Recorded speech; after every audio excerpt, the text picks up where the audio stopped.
Hello दोस्तों, वेद education hub में आपका हार्दिक स्वागत है। आज की क्लास में अपन चर्चा करेंगे मुगल साम्राज्य के बारे में, हिस्ट्री के पार्ट मुगल साम्राज्य के बारे में, जो कि 1526 से 1707 ईस्वी तक भारत में जिन्होंने शासन किया था।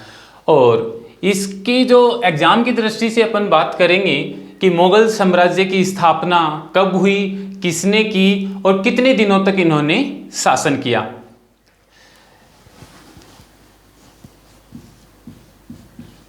मुगल साम्राज्य,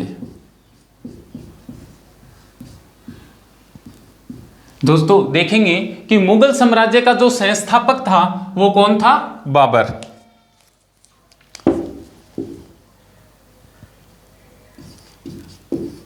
संस्थापक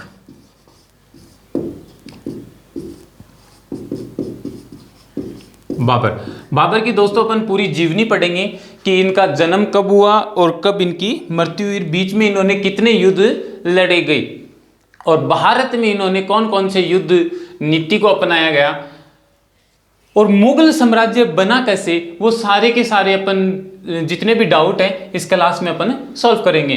बाबर है दोस्तों, बाबर का जन्म है वो हुआ था 14 फरवरी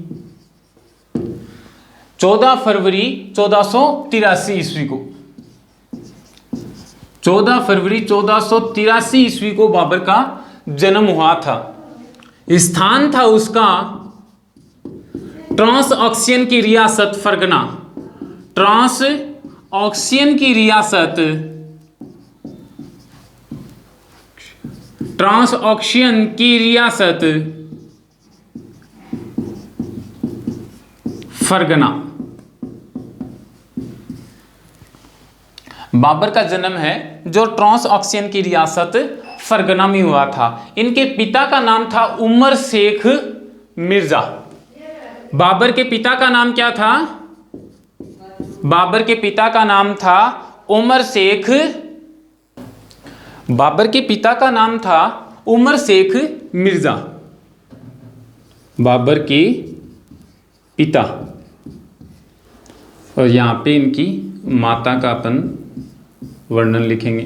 पिता का नाम था उमर शेख मिर्जा। उमर शेख मिर्जा जो तुर्क के कौन से वंशज से दोस्तों? 5वें वंशज थे।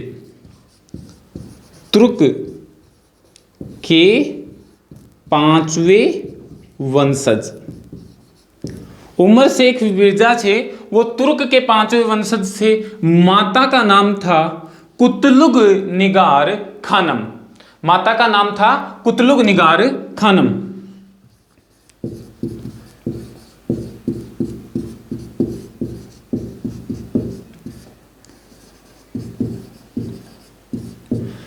इनकी माता का नाम क्या था? कुतलुग निगार खानम, जो कौन सी वंशज थी दोस्तों? मंगोल के 14वें वंशज की पुत्री थी। मंगोल के 14वें वंशज।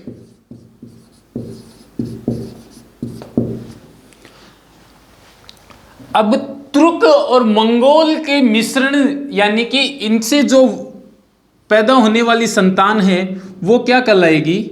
बाबर। और यहां से शुरुआत होती है मुगल साम्राज्य की। यानी कि बाबर कौन सा वंशज है? तुर्क और मंगोल का। यानी कि दो वंश, तुर्क और मंगोल के वंशज से किसका निर्माण होता है? बाबर का। और बाबर आगे चलकर भारत के अंदर मुगल साम्राज्य की स्थापना करेगा। तो मुगल साम्राज्य का संस्थापक कहलाता है बाबर और वास्तविक संस्थापक है वो अकबर को नाम दिया गया है। आगे अपन चर्चा करेंगे बाबर के इन्हीं वंशज में से कि बाबर के चाचा का जो नाम था दोस्तों अहमद मिर्जा।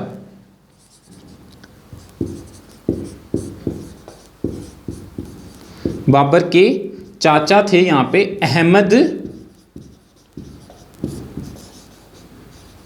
मिर्जा, अहमद मिर्जा, ये उस समय शासक थे किसके? समरकंद के शासक। बाबर के जो चाचा हैं वो किसके शासक हैं? समरकंद और बुखारा के शासक हैं, जो अभी वर्तमान में कहाँ हैं? उज्बेकिस्तान में हैं। समरकंद और बुखारा,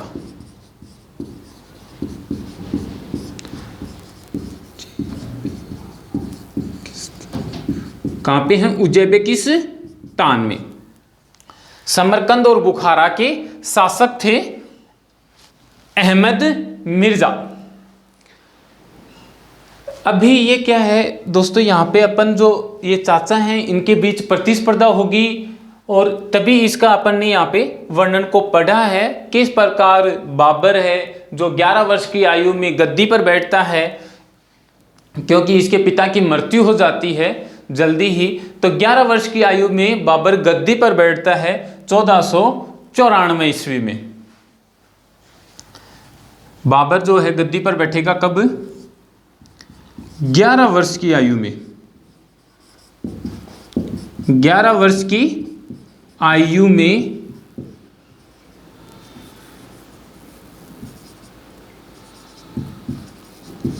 गद्दी पर बैठता है। 1494 ईस्वी की घटना है दोस्तों ये। 11 वर्ष की आयु में गद्दी पर बैठता है, और राजधानी वहां पे कौन सी है? अंदीजान।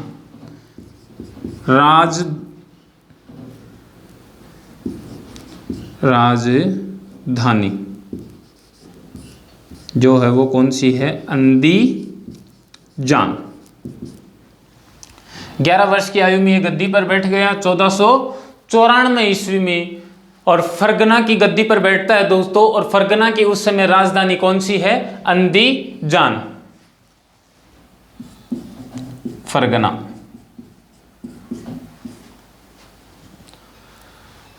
अब अपन बात करेंगे 1502 ईस्वी की।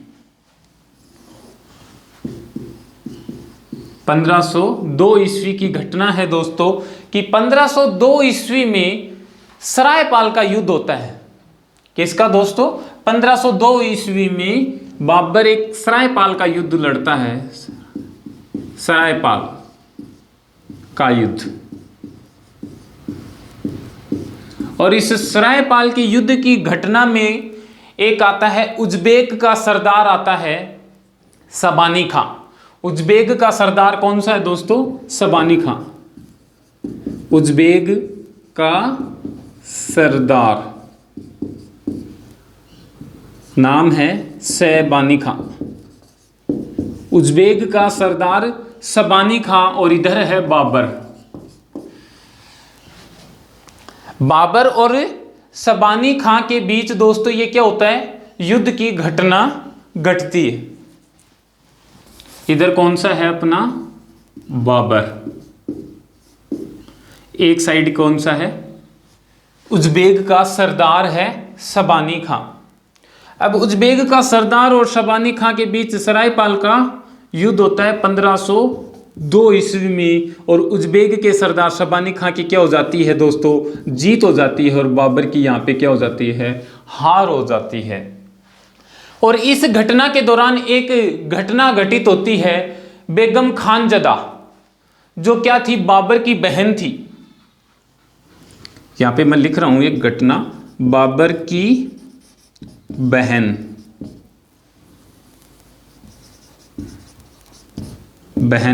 बेगम खानजदा। यहां पे बाबर की जो बहन है बेगम खानजदा, उसका उज्बेक के सरदार सबानी खां क्या करता है? उठाकर ले जाता है और शादी कर लेता है। यानी कि खानजदा बेगम से सबानी खां को क्या हो जाता है दोस्तों? यहां पे लवेरिया हो जाता है। सबानी खां को बेगम खानजदा से क्या हो जाता है? यहाँ पे प्यार हो जाता है, और इस प्यार की घटना को ये क्या करता है? विवाह के बंधन में बांध लेता है, और यहाँ पे इनका क्या हो जाता है? विवाह हो जाता है। शबानी खां का और बेगम खानजदा का विवाह हो जाता है और उठाकर ले जाता है। इतिहासकार बताते हैं यहाँ पे, जो हुमायूं नामा में भी इस घटना का उल्लेख दिया हुआ है और जो बाबर की जीवनी है उसमें भी बताया गया है कि ये इसकी बहन को उठाकर ले जाता है और बाद में ये शादी के बंधन में रहता है। तो इससे क्या हो जाता है, इसका विवाह हो जाता है, बेगम खानजदा का शबानी खां से विवाह हो जाता है। अब 1504 ईस्वी की घटना आती है। 1504 ईस्वी में आप इसका स्क्रीनशॉट ले लें दोस्तों नोट्स के रूप में। अब दोस्तों देखिए 1504 ईस्वी की घटना है कि बाबर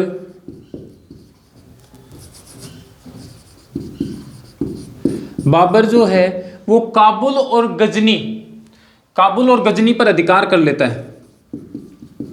काबुल व गजनी पर अधिकार कर लेता है,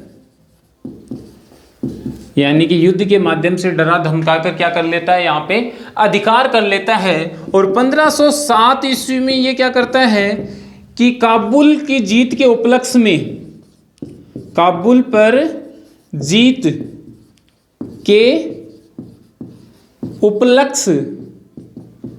उपलक्ष्य में मिर्जा की उपाधि त्याग देता है। मिर्जा की उपाधि त्याग कर बादशाह की उपाधि धारण कर लेता है। किसकी दोस्तों? बादशाह की। बादशाह है की उपाधि धारण करता है।